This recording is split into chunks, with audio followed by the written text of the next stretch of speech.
what's really like deep inside you, like that's what keeps you motivated, your true intentions, what you're really gonna do.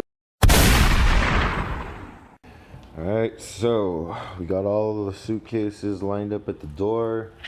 We're ready to go. All I gotta do now is call an Uber and get my ass to the airport.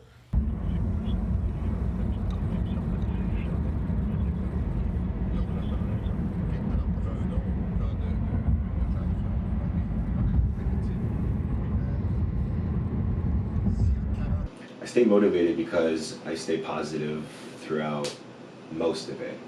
You know, I do have my moments where, you know, I do feel shitty, not gonna lie, I do. And even when I do feel shitty, I still go to the gym every day and I still follow all my meals. I never go off the wagon and let myself go. You know, there's a difference between like, you know, just feeling a little bad or, you know, being too hard on yourself and, you know, feeling like your life is gonna end. Of course, you come to the airport, you gotta look at yourself in the mirror.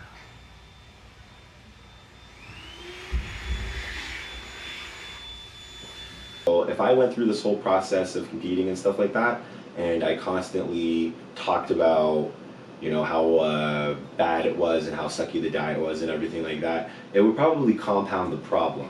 I feel like if you're too hard on yourself especially, it can really affect yourself, because ultimately if you have a goal and you have a dream and it's something you really want to do, you should be very happy to do it.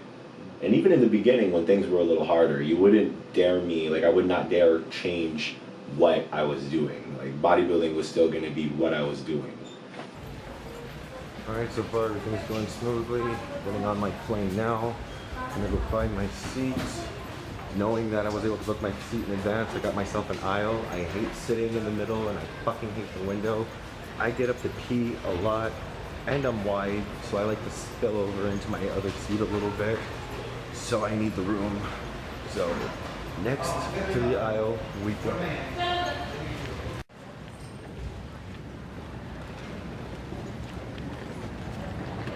Alright, so I just landed.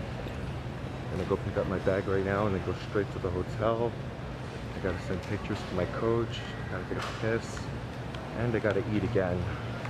Also gotta find out where's the gym. I gotta find a drugstore so I can pick up some Epsom salt so I could shed all the water that I put on the flight. And then just take it easy for the rest of the day. Registration's tomorrow, so spray tan's tomorrow. So there's not really much to do today except just settle.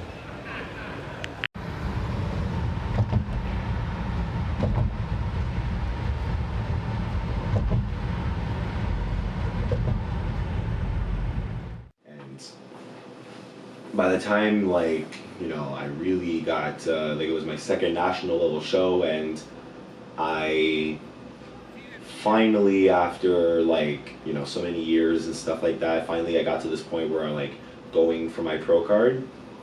Like, I remember putting everything I had into that competition and actually being content with losing, because I really understood at that point that I did everything I could. Like, literally everything I could. Like, there was no stone unturned. I literally walked myself through a shitstorm. Alright guys, so we made it. Take out the good camera now. We're here. We're at the hotel, as you can see. Roommate's not here yet, but that doesn't matter.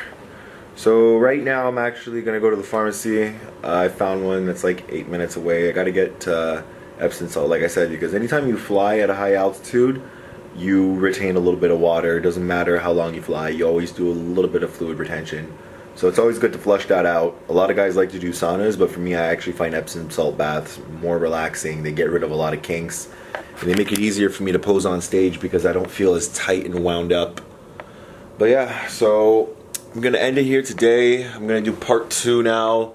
I'm gonna start my afternoon getting all my shit so that I could come back here around 3 and not have to do anything for the rest of the day, and finally just relax.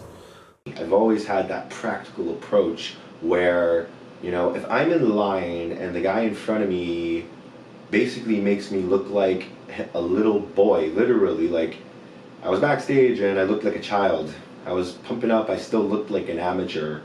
Like I almost didn't even want to get undressed. Seriously, like it was one of those moments where you feel very shy about being around other people because everyone's just like up here and like got 5 inches on me in height, and so but again, I've always had that approach where, okay, well, let's get on that even playing field. Like this isn't obviously me at my best, so once I've seen someone better than me, it just allowed me to catch up to them. So even when I passed certain people, the second someone else presented themselves that was better than me, it just gave me the opportunity to rise to their level.